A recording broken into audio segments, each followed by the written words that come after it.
It's your boy. Figured I'd give you a little video while I'm waiting at the airport. I know it's hot out today, but the AC's on in here. It's pumping. So I put the, flying attire, the sweatsuit. So I put the top on, so I don't want to see no comments about, why is you wearing a sweatshirt? It's 92 degrees outside. It's not 92 degrees in here. It was when I was outside in a t-shirt. So I put the crew neck on, matched up with the Yeezys, and I said I'm gonna try a little video. So this one is gonna start with a series of jails and prisons I've been in.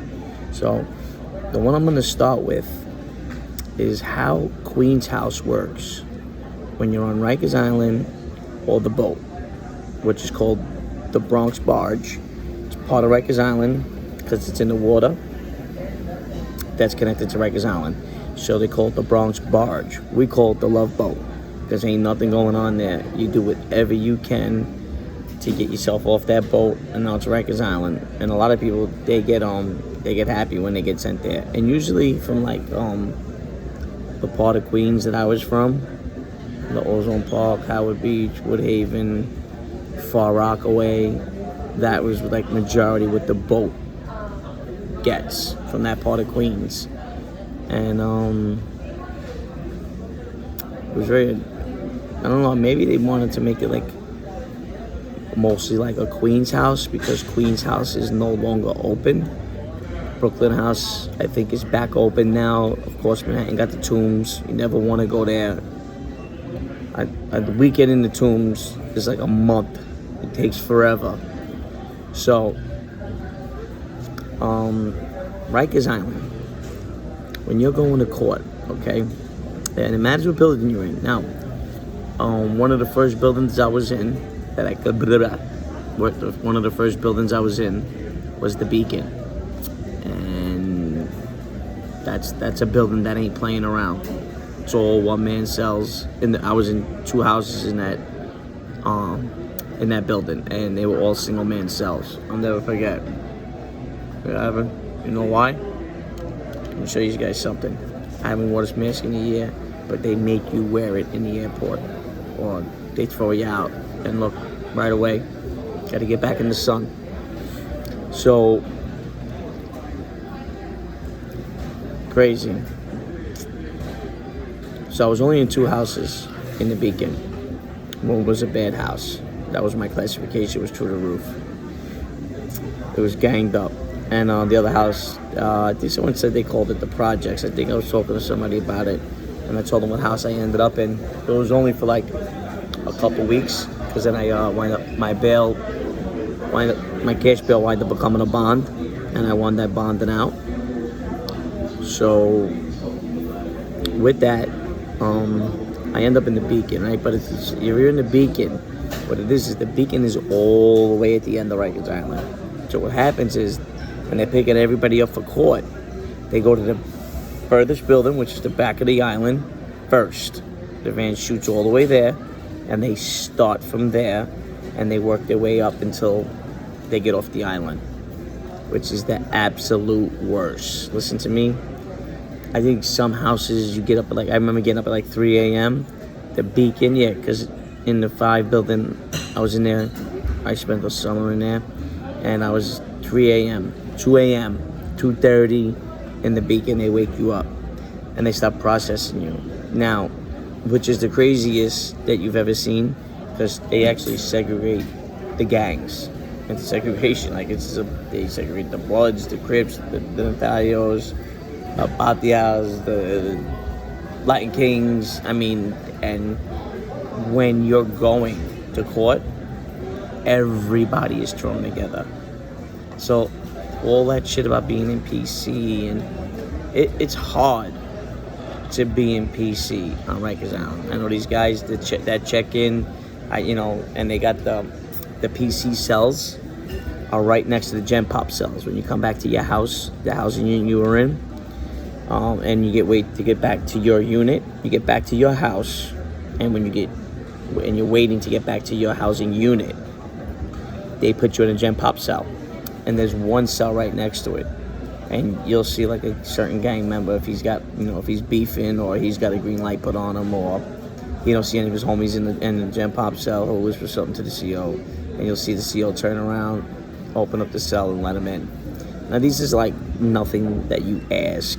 These is just things that you observe it. And then you'll hear, a sucker, you know what I mean? So then gotcha. He's checking in.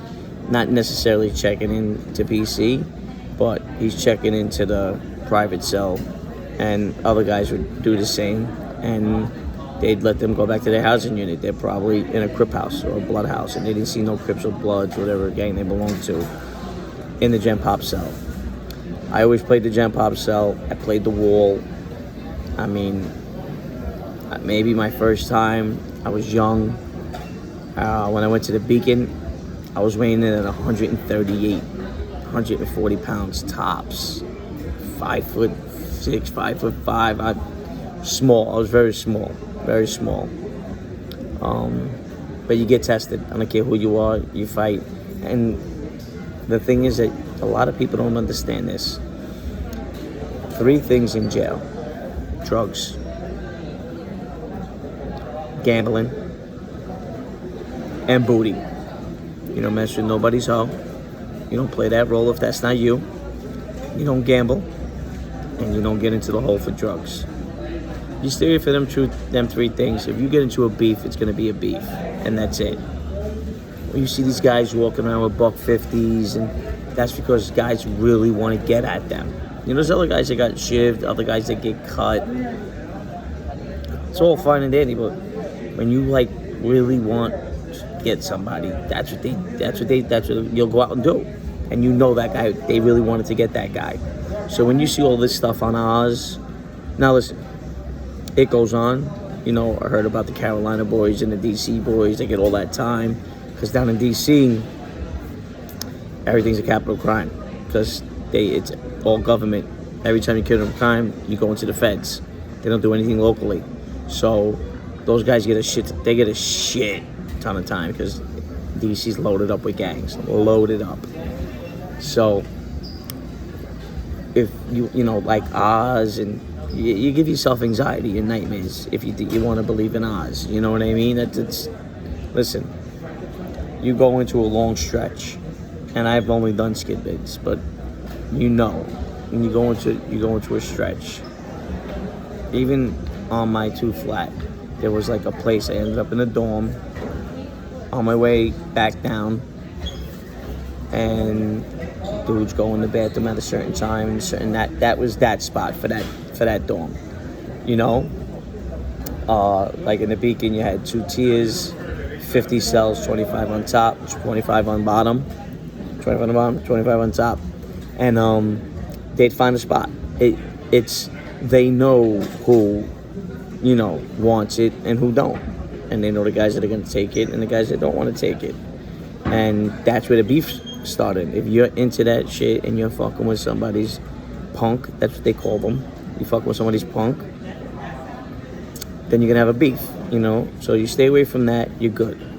Don't gamble. I don't care if you like to play poker, you like to play dice. They get it all. You can get everything in there. Spades. Believe me, the deck stacked against you. Dominoes. Them motherfuckers count every fucking number. Don't gamble. Do not gamble. Stay away from it. I was a huge gambler.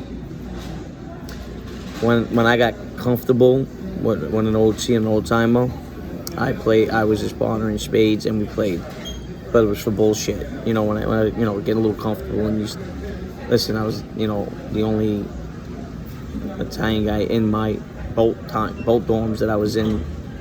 There was no other Italian guys. There was all the white guys, but there was no other Italian guys in there. So after a month, you start saying good morning to certain people, or someone held your chair down or something, and you just get talking. In the Beacon, there was a kid in there for financial fraud. He was investing all the stars' money, and he was all over those XXL magazines. His name was Calvin. I'm gonna look him up and I'll talk about him one time, and I'll actually do his story. He's got a crazy story. His aunt was the mayor of Atlanta, or his family's like the heir to some kind of huge CEO, I don't know what UPS. This kid was big money because he was talking large numbers to get out of there, and he had the newspaper articles, the magazines. He's on the front cover of the magazine, like with Missy at the time, and this one and that one, all these Atlanta rappers, Green Dupree. So it definitely wasn't. And these kids that he had with him were a bunch of blood kids, and they were trying to help him. And that's a crazy story what they were doing. He was paying, trying to get them to give him something on somebody so he can go in and give it to the district attorney and get off. I think it was 4 or 5 years he did not want to do. I mean, this kid, he was spoon-fed. He was a young, good-looking black kid, athletic, fit. You know, you could see him always in the suit, sharp, and he didn't want to be there. You know, he was a pretty boy, 6'1", 6'2". He had the look. He had the bougie swagger. And he was out of his league with these guys. But he was a cool kid. He was in 50, I was in 45, so he was 5 cells down from me. And he would slide by after count. He was always slick talking. The night shift CO. She's usually a girl, rookie.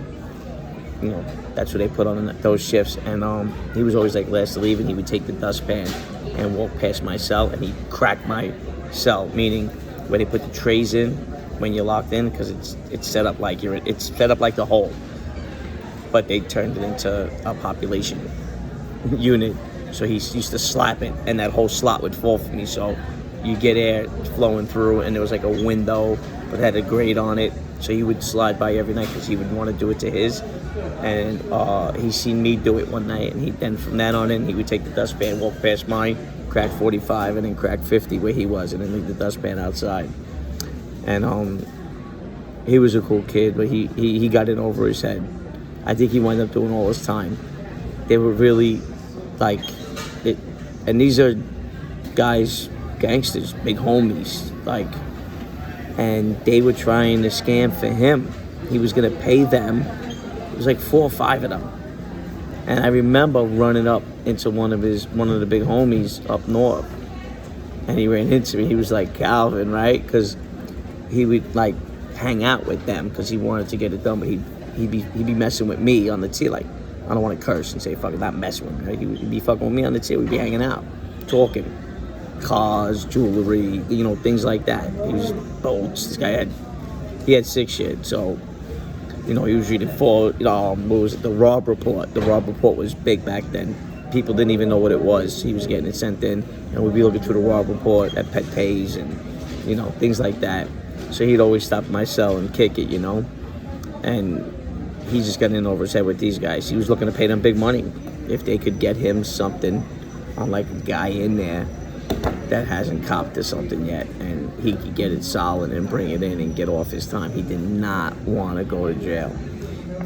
I'm surprised it wasn't a federal crime. He says he was worried about the feds picking him up, and I'm giving you like just a story of just like what happens. Like, this was just my first day at the beacon, and this was going on. It was 4 or 5 blood kids scamming for money to get a crime. Find out who committed a crime that they haven't copped out to, that they could give to this kid to bring to the DA, and then he'd give them money. Okay, so even guys doing time are telling. You don't even know it. You know what I mean? Looking to set up another homie for money. I thought it was for the time, it was 2005. If you really think about it, it wasn't a bad idea. But to get it to work was insane. I didn't know how they were ever gonna just get it done, the whole setup. I mean, he had lawyer visits all day long. So that was my first experience, like staying at a bad building, right? So I get picked up. I'm sitting in Queen's house, 2005. A day. I see the judge the next day. Hits me with a $500,000 cash bail. No bond, no property, no signatures. I guess they had me down as a kingpin. They were looking for a safe. They wrecked my whole house, turned it upside down for this case. They didn't find anything. Zero. Except what they got from me that I handed them myself and copped to. Right there.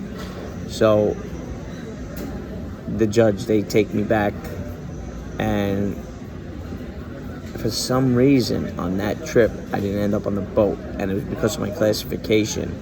On Rikers Island, 30 is your highest classification that you can get, and that's like the worst of the worst. You know, murders, attempted murders, you know, home invasions, Hobbs Act. Hobbs Act is a serious issue, and they catch a lot of people in that. Robbery, harms. I mean, just 30 is just the worst of the worst. I was a 27 because at this time in my life, they had me at kingpin status. Like I was the connect, which I wasn't, because eventually it went down, and I got transferred to another house that was just like there's actually a housing unit in this building that's, you know, a little bit normal. The first housing unit I ended up in, they call it washing you up at the gate. And it ain't even a gate. It's a metal door that moves by electric, but they call it the gate. No, stop hanging on the gate. Get off the gate. That's just the lingo. So guys would come to the front gate. COs never came out of the bubble in this housing unit. Not in the Beacon. They would buzz the gate, and you have a house gang there. All right? But we're going to bring it back a little bit. So I get the $500,000 cash bail. Insane. Take me away. This is my first long stay. The only time I've ever been on Rikers Island was the 6 building. That's a sentencing building. Everybody's going home. And I was only there for 30 days, and then I got transferred out. But that was the most from Rikers Island at this point in my life. So I get sent there, and they're wondering, you know, why the bus is going so far, and the bus is packed now. Because remember when I told you, the Beacon is the last building. It's all the way at the back, and then they work their way up. And I don't know why they do it when they drop people off. But then I was told, because you don't talk to the COs, that they do it so when they drop the last person off, they could just park the van and go into the building that they hang out in, the drivers. So it makes sense. It just fucks the guys at the Beacon. So we pull up, some old timers. Now, after I got the $500,000 bail, I spent another day in Queen's house. I guess they didn't know what to do with me because I was supposed to go to the Bronx Barge. That's where you go if you're from Ozone Park, Howard Beach, Far Rockaway, like that. But I wasn't. So I was wondering. And at this point, I haven't slept yet. Nothing. Beat up. Now it's almost 48 hours at this point. I'm laying on the floor. The mice, the roaches are running by you in Queen's house. You don't give a fuck. There's apple corks everywhere. There's 20 people in a 10-man cell. It's just insane. It's inhumane. It's inhumane. It's inhumane. That you have to listen, I understand. You do the crime, you do the time. I believe in that. I'm just not doing the time for a crime I didn't commit just because it was hearsay. I love when people say that. You do the crime, then do the time. No, I didn't do the crime. They got 4 people to say I did. There was no evidence. They didn't catch me. I was home sleeping when they came and got me. So no, I didn't do the crime.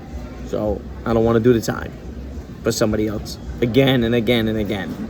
So, but you got to accept this. This one I had to accept. So I accepted it. It was 2 days, 48 hours. They finally moved me. I don't know where I'm going. Don't know. I'm told the barge. That's where I'm going. I haven't been there yet. Rikers Island, I've only been to the 6 building, like I said. So I get on the bus. It's late. I'm talking about late. And they flying in this bus. We're banging all over. And I end up with this black kid sitting next to me, and I have another black kid in front of me. And I'm shackled, he's shackled, and they didn't even put the block. There's a black box that keeps you shackled like this, and like you can't even scratch. You know, it's like you gotta X the guy. Like, that's the only time you'll see inmates working together on a long bus ride because of that black box. And I was told, I couldn't find it anywhere when I got home, that black box was invented by an inmate. That black box, if you think handcuffs are bad, this makes sure handcuffs are as tight as they can be and you can't move. But at this point, you know, we're free balling, just with the leg shackles and hand shackles. Not even, you know what, that shit wasn't even leg shackles, it was just hand shack. That's it. And he was sitting next to me. He was with me for 2 days. The kid in front of me he was there for 2 days, but he was in another cell. And he was like, you know, you look familiar. And I'm like, yeah, blah, blah, blah. He's like, grew up in City Line. I'm like, yeah. I says I used to play ball. So I knew a lot of kids from playing ball and growing up in City Line. And he wasn't claiming. He was a crack dealer from City Line, but not really City Line. He was on the Fulton Avenue side by Nichols over there. But he did look familiar because I guess he's seen that I was Italian, and he goes, and now the kid that I'm with, he was like, had like pictures of himself or something. He was like trying to become a model, but he got caught doing something. I don't know. He was a pretty boy too, this young black kid. But he like didn't leave my side. We were just like, it was his first time. I was acting like I did this already. You know, cool, calm, collected, didn't get crazy about nothing. So it looked like I'd been there before, you know? And that's the mentality I was always told to go into it with. You gotta remember, I spent 30 days in the six movement. I've been around it. So you're told, and I've been waiting for this my whole life, for this to happen to me.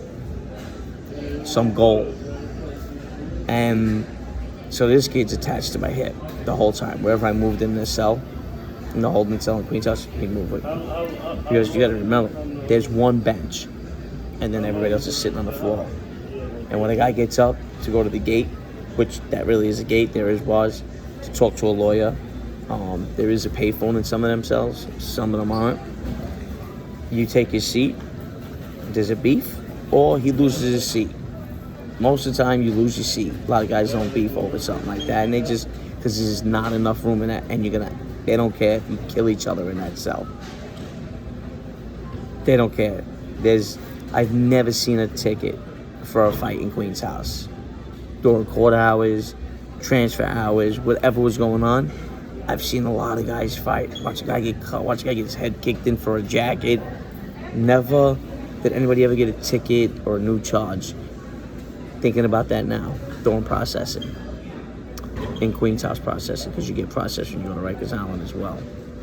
So yeah, no, I've never seen that. And so this kid's attached to my hip. Me and the kid in the front are kicking it a little bit. And he's like, you know, wait, did you play ball in high school? I was like, nah. I said I was playing on a traveling team at the time. I really didn't need gym. And there were certain things back then in high school that you didn't have to take if you had letters. And he was like, I didn't know he was being smart. He seen that I was Italian and how I talked. And he's like, who's the toughest guy that you know ever went to Franklin K. Lane? That's what he said to me. And I said, when I was going, it was Tutu. There was this kid, Tutu. Jamal Franklin.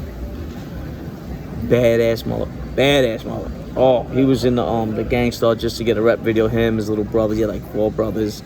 They were from Cypress Hills. I think he was claiming eventually when they got older. He was a senior when I was a freshman. He was a bad dude with his hands, respected all over. He started laughing. I'm like, why you laughing for? He goes, yo, that's my homie. He's like, but I didn't mean him. He says, I meant John Gotti Sr. That's the baddest, toughest motherfucker that ever went to that high school. I said, all right, I forgot. John Gotti went to that high school. I said, I wasn't even putting it together. You know, I was staying on guard, but keeping conversation, you know? And then with that, he started naming guys, and we knew, you know, we had mutual friends that we went to high school with. And me and the young boy, I don't know what he did, because he was claiming that he didn't do anything that bad. We pull up to the Beacon, and it's the OTs in the front. We're like, who's going to the Beacon? And I said, they never told me so. And the CO goes, Russo and Johnson. And I'm like, I guess I am. And the old timer said, tuck and roll, young fella. I went, tuck and roll. I looked at the other kid that I was talking to, and he went, they considered a Beacon gladiator school. And that was the first time that I heard that expression, gladiator school. He goes, if you're beefing, if you're claiming, if you got something they want, he goes, most of the time in those houses, when you get to them, as soon as you get to the gate, they wash you up. That means that they beat you down, they take your stuff, they close the door, and tell them to transfer you to another house. In those housing units, it's called, they have a house gang. Now, a house gang, the food comes to you. You don't get to go to the mess hall. You don't get to leave your unit except commissary. You can go get commissary, and you go get a haircut. And something weird worked with the yard. Something weird. I think it was very early in the morning because I was missing it, and I kept trying to make it, but I was missing it. So that's the only time you leave there. So a house gang collects the trays. They always throw 1 or 2 extra trays in there. They mop up, they sweep up. That's their job. They all get paid $2 a week for it or whatever, but they're called the house gang. So when you get there and you need something, or you get the rules, it's not a CO. CO buzzes the door and they turn their back, just in case you're gonna get washed up, and they don't want to hear what the house gang's about to tell you. So I didn't get there yet. I'm processing again. Now you're gonna get processed in the Beacon. Again, in the cell with this kid now. I mean, the cells were packed. I mean, crime doesn't pay for the criminal, but it sure does pay for those facilities and these people making all this money off us being there, because that's a revolving door, and it always will be. I'm really not lying to you when I'm telling you, in a 10-man cell, it was 20 of us at all times. I spent another 24 hours in a cell. This is 3 days now. No bathroom, no shower, nothing decent to eat, eating apples, thinking that your teeth are gonna come out in the apple because you're on Rikers Island, there's no dentist, you just think the craziest shit. It's not that you're scared, it's that you're just thinking the craziest shit's gonna happen, you know? And, passing out, holding up on the gate, you know, and got this kid next to me. And I mean, I knew that, you know, sometimes they say when they're talking to you and asking questions, they might be working for the cops or whatever, but he was asking all questions about jail, nothing about my crimes or anything. He was just really, really shook. And I couldn't understand why he was so shook. You know, it's like, you're here, you know, and he's black, I'm white. He's got a little bit more of a chance than I do. You know what I mean? Like, he's got an edge there. So we're walking into gladiator school now. 24 hours passed. They give you a TB shot, whatever. They give it to you. They blow it up, and then they ask you. They wind up calling you 48 hours later. You gotta go back down to medical. They check it, make sure you ain't got TB, and they send you back. If you do, they put you in quarantine, and that's it. So you get your TB, you know, test the vaccination. You put it underneath your skin, they pull it out, and your skin bubbles. And they call you back in 48 hours to see if you got TB. And listen to me, COVID was running rampant in this country, in this world, right? And we had the highest numbers at one point.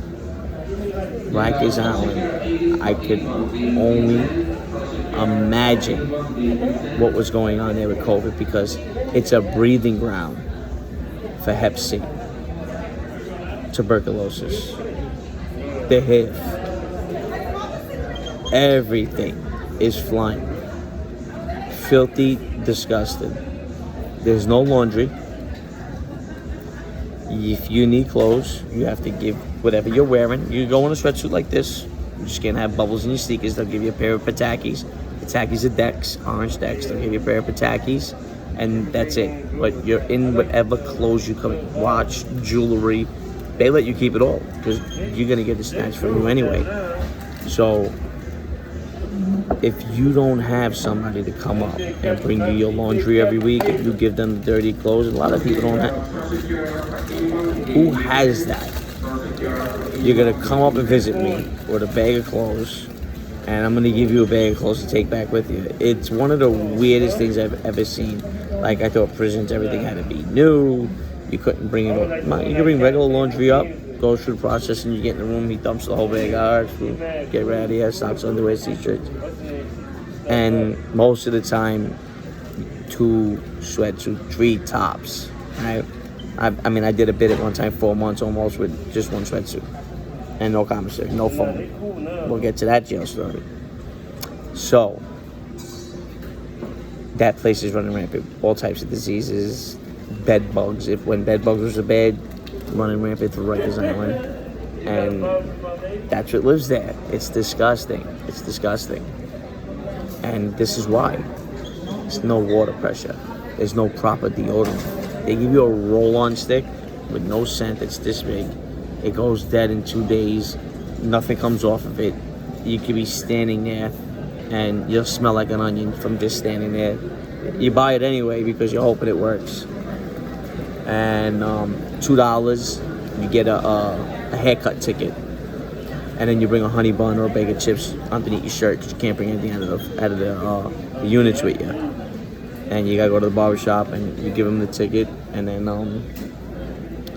you throw him a honey bun and he gives you a better fate. You give him the ticket, he's just gonna give you a regular haircut and get you out of there.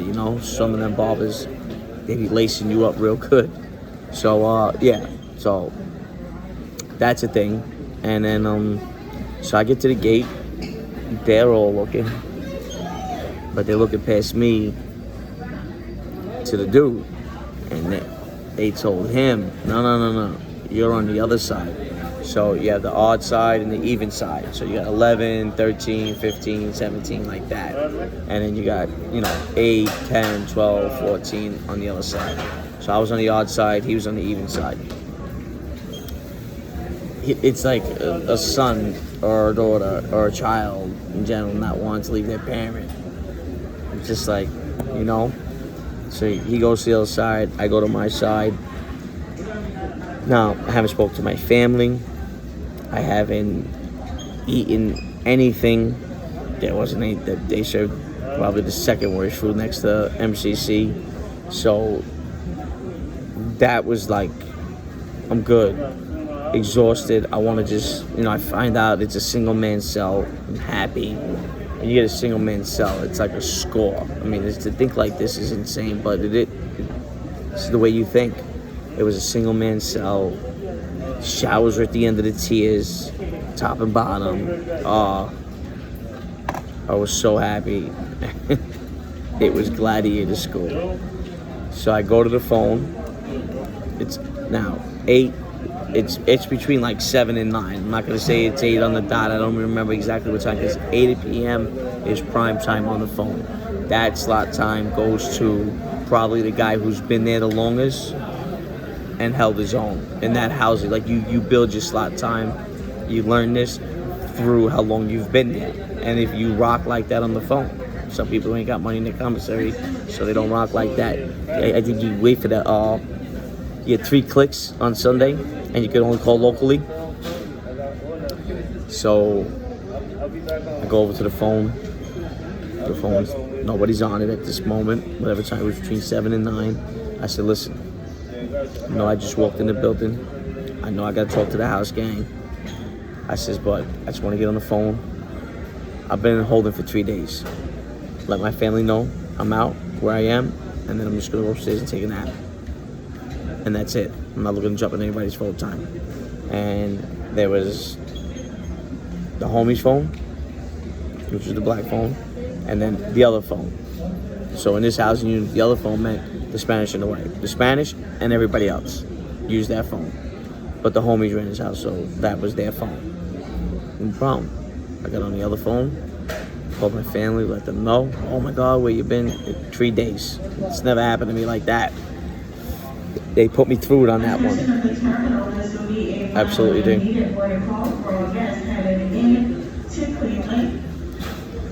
It's an insane feeling. So I go up to I get my cell. I got my linen. Nothing. Toothbrush and a green cup. Green cup with toothbrush sticking out of it. Don't lose that cup. You lose that cup. The green cup is your blanket. Linus's blanket. I mean, everybody, you need that. You can't drink because the water doesn't come out right. And then they have a certain sink that does boiling hot water.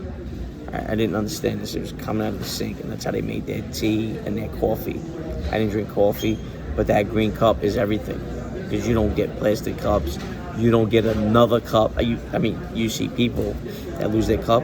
They'll get the chocolate milks in the morning and cut the container when they're done and use the bottom part to drink because they lost their cup. You lose your cup, your ass out. Done. So you hold on to that green cup. Toothbrush, you can once a week, and that's pushing it. You show it to them, it's bad because you got to give it back, because those toothbrushes are plastic. Have people sit in their cells all night long when the toothbrush gets old, and they're sharpening it up. Now, the one thing about the Beacon, they give you a roll of toilet paper because you're in your cell, and they're locking you in other housing units. Just hygiene issues. Can't wash your clothes. They don't sell proper deodorant. You got the same sweatsuit that you came in with. And then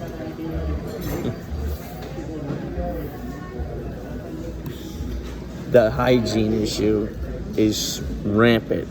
And they want you to take toilet paper off a string coming out of the bubble. The bubble is where the COs always hang out and don't come out. There's a string in other housing units with one roll of toilet paper, and it's sandpaper. Every time you pull a sheet, it rips. And I don't know about you, but most guys, they like to take their shits, and more than once a day. So that's annoying. My first thing that I wanted when I was working a CO, trying to get friendly enough to get something, was baby wipes. And there's probably certain people out there watching this right now that know that about me, that been with me on vacations, or I don't use anything but baby wipes. So that was like, they were like, I remember one time we were able to get something in, and guys were ordering prosciutto, provolone, or whatever they were ordering. I was like, I'll take a pack of Huggies for baby wipes. Get the generics. I didn't care. And they looked at me, they said, that's your order? I said, that's it. That's all I want. They wound up coming back with the makeup remover. But that with those pads, I was happy to pay and shit, as they say. So that's how you got to get your toilet paper in some housing units. But I was blessed that I had a single man cell. They lock them at 10 o'clock. So you don't know what you're going to need in the middle of the night. So everybody gets a roll. They can tell you don't overdo it. So I go upstairs, I'm taking a nap, and they won't disrespect your cell and come and knock on it, but the house gang needs to have a talk with you. So they're lurking around the cell. I get like a good 6 hours sleep in. Come out, because it's one thing that you don't do. When your cell is open, you don't play your cell. That's when they think you're punk. You don't play your cell. Get out there. It's just the same thing when they call a yard. Some days you don't feel like going out, you don't go out. But you can't do that all the time. When they call the yard, exhausted or not, if you ain't been out there, get your ass out there, walk that track. People pay attention to your patterns. They listen. They want to see if you're going to be a victimizer or you're going to be the victim. That's just what they're looking to see. Is he a victim or is he a lion? It's all, and people pay attention. So you gotta drag yourself up, clean yourself up, brush your teeth. Keep your hygiene as tight as possible. Keep your bed as tight as possible. Keep your shit to yourself. These are just minor things, and bang, jump out the cell door's cracked, because you can actually scream and, yo, shut 45. And if the CO's listening, they'll shut it. You know what I mean? If you do it constantly, no. If you got to go to the bathroom while the doors are open, you got to always get an extra sheet. And you hang a sheet by the door that blocks it in case anybody's walking fishing. It sucks on the bottom level because the COs do walk the top level, but you'll know CO on the tier. And they got to do that, that 20-minute, half-hour walk. The feds was 20, I think it was half hour in the state. So, in the city. So, I get up with the house gang. House gang's like, listen, the homie gets the remote through this time, through that time. There's a big homie, sits on the chairs. Now, when you get to a building like that, everybody gets a plastic chair, something like you would sit on in front of your house, right? So there's 50 chairs, because there's 50 cells in every unit. So that means there's a chair for everybody, right? So there's old-timers sitting on chairs, 2 Jamaican kids that I wind up getting close with, playing dominoes with them. And you got the,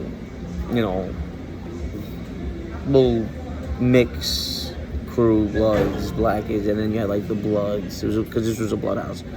And, like that. And then there's this one guy.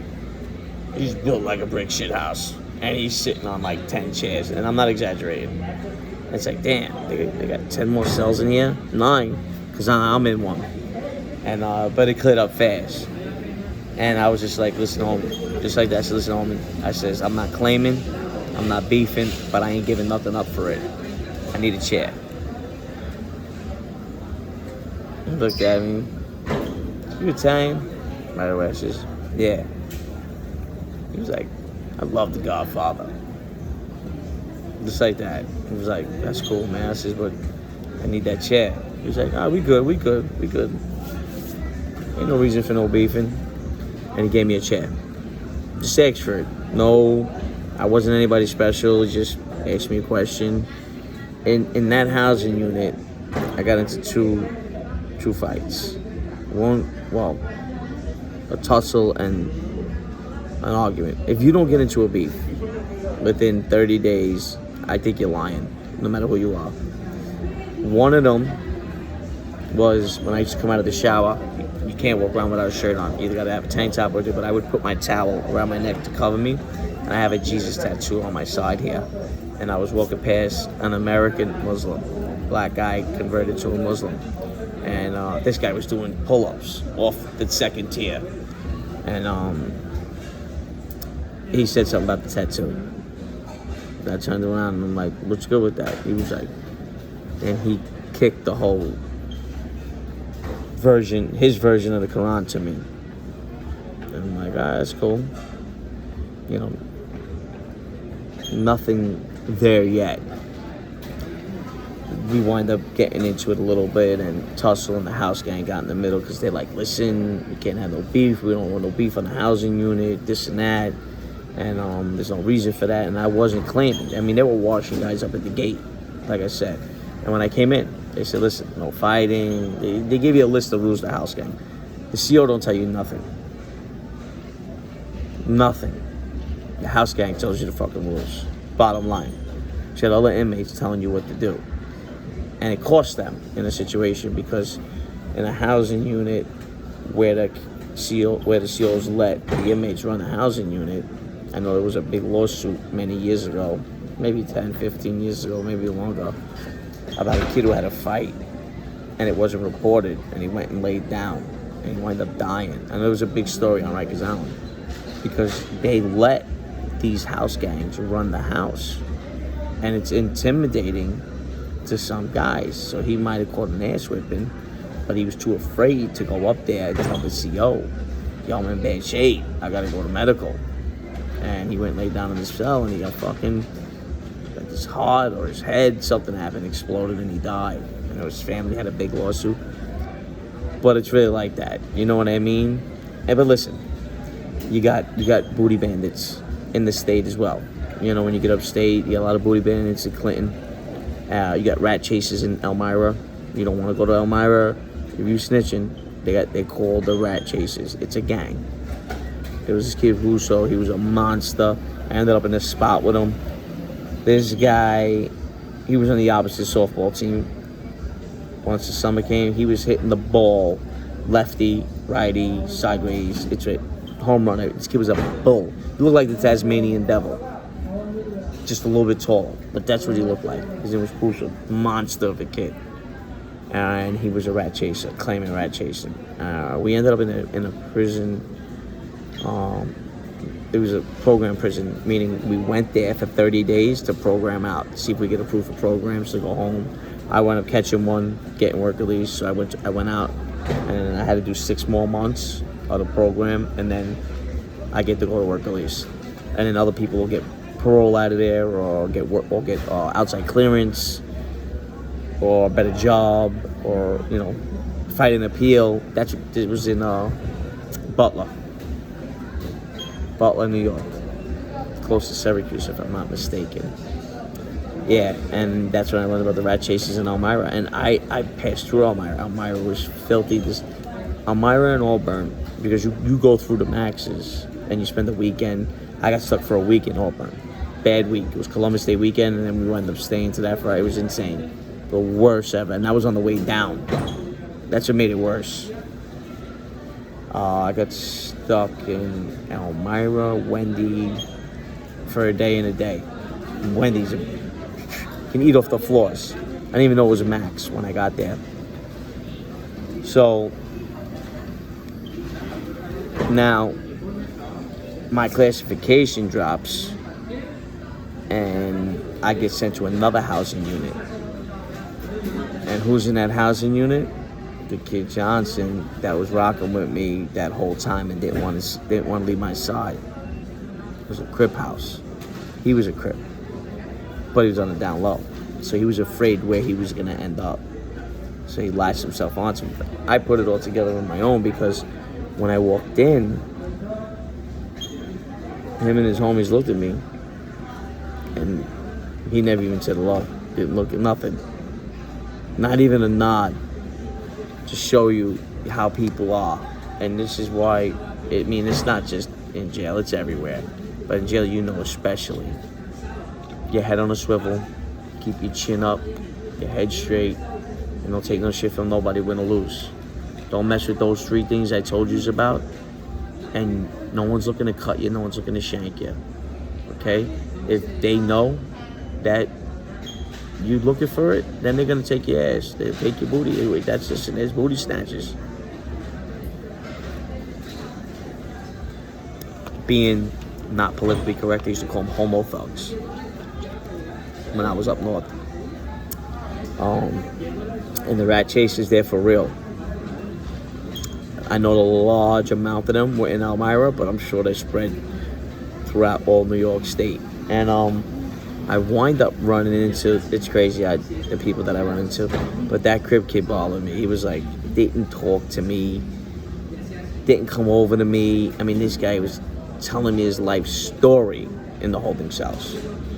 But that just goes to show you, people are false, claiming, and they're fake, soft. So now I run into this white kid, and he's got jail swagger. You know what I mean? Tight white tee, does his calisthenics every day, got his routine, reading his Bible, not fucking with nobody. He needed a handball partner.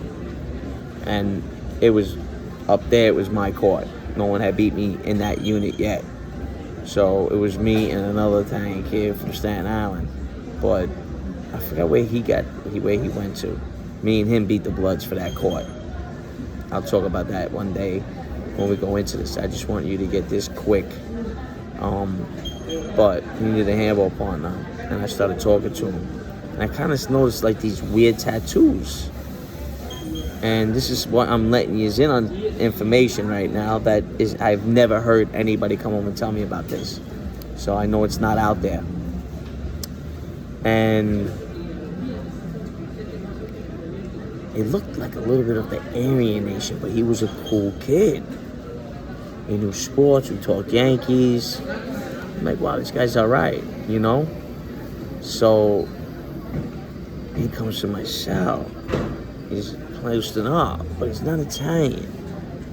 And he's like, I'm claiming, right? And I'm like, oh my God, this guy's gonna tell me he's gonna go get jumped in to be blood, because I've seen a lot of white kids get jumped in to be bloods. It's embarrassing. It's embarrassing. It's a mockery, that's what it is. And he goes, nah, I'm an upstate white boy. I'm like, an upstate white boy? I says, what is that? He says, that's our version of the Aryan Brotherhood. We're just not as hardcore as they are with the rules. And I was like, upstate white boys. I says, that's a thing? I never knew it existed in New York City, New York State, none of the above. Blew my mind. And it does. They called the upstate white boys. And he had like 2 or 3 other kids in other housing units that were his boys. And he told me. But we wind up playing handball before I got with my handball partner, Dean. Yeah. Before I got with him. And that Beacon ride, man, I'm going to get further into it a little bit more. Like, one kid on the visiting room floor, 16, blows trial as an adult, gets 42 years, double homicide. 4 building. I mean, another guy gets caught with a shotgun holder, but no shotgun. 2 guys shot to death on a corner that he's known to sell drugs on.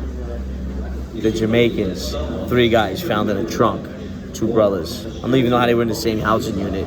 Like, this is the shit that you're running into, and you could be there for some fucking bullshit chumped up charge. And that's Rikers Island. And we're gonna get into more. This whole week, we'll get into more jail stories, and I'm gonna tell you a lot more about the Beacon, all right? Stay up.